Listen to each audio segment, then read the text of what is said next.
Good afternoon, everyone. My name is Ian Morgan, and today I will be discussing suicide as a major social issue. Suicide is not only a personal tragedy, but also a public health and society concern that affects families, schools, workplaces, and communities. It is important to understand that the causes, risk factors, warning signs, we can also help prevent it by discussing the issue openly, and we can reduce stigma and encourage people to seek help. Definition and overview. Suicide is the act of intentionally ending one's own life. It's often connected to mental health struggles such as depression, anxiety, trauma, social abuse, but it also can be influenced by the environment around you. Suicide can be affected by people of all ages, races, and anybody background. It is the one leading cause of death among young adults and teenagers, which makes it an urgent issue for society to address it.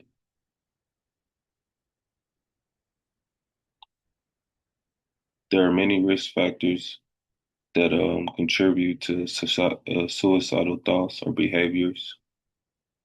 These include mental illness, feeling hopeless, social isolation, bullying, financial stress, relationship problems, even traumatic experiences.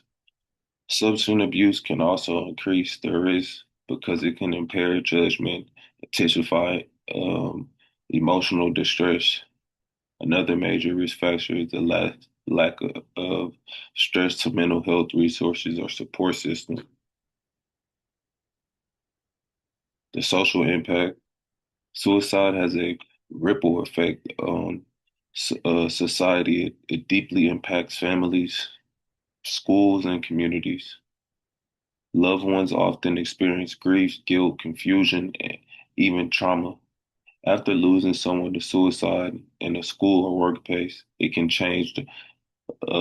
affect more the mental health among peers and coworkers. This is why suicide is not an individual issue; it's a social concern.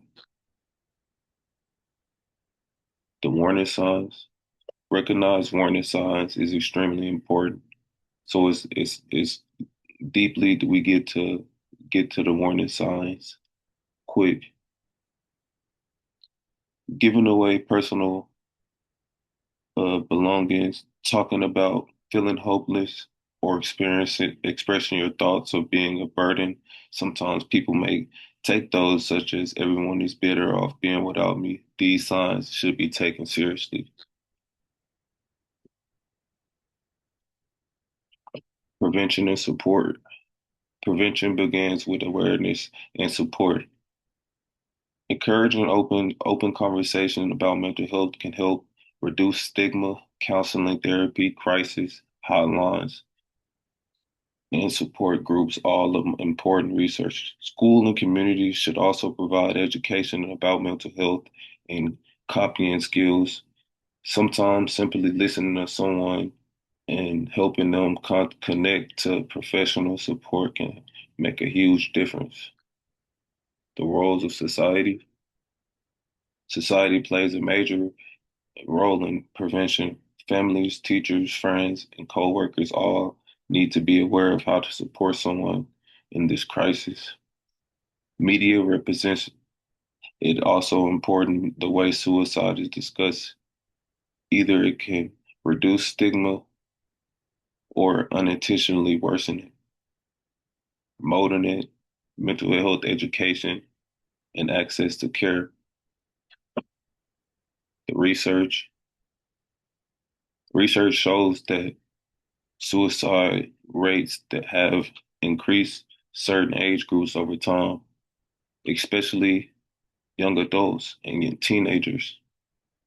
Studies have shown that the early intervention and strong support system, this highlights the importance of education and prevention programs. The solution, as a society, we need to invest in more mental health research, school counseling, and community education. Everyone can play a role in checking in on one another, encouraging open conversations, and taking the warning signs seriously. These are my references. Thank you. We can all help save lives.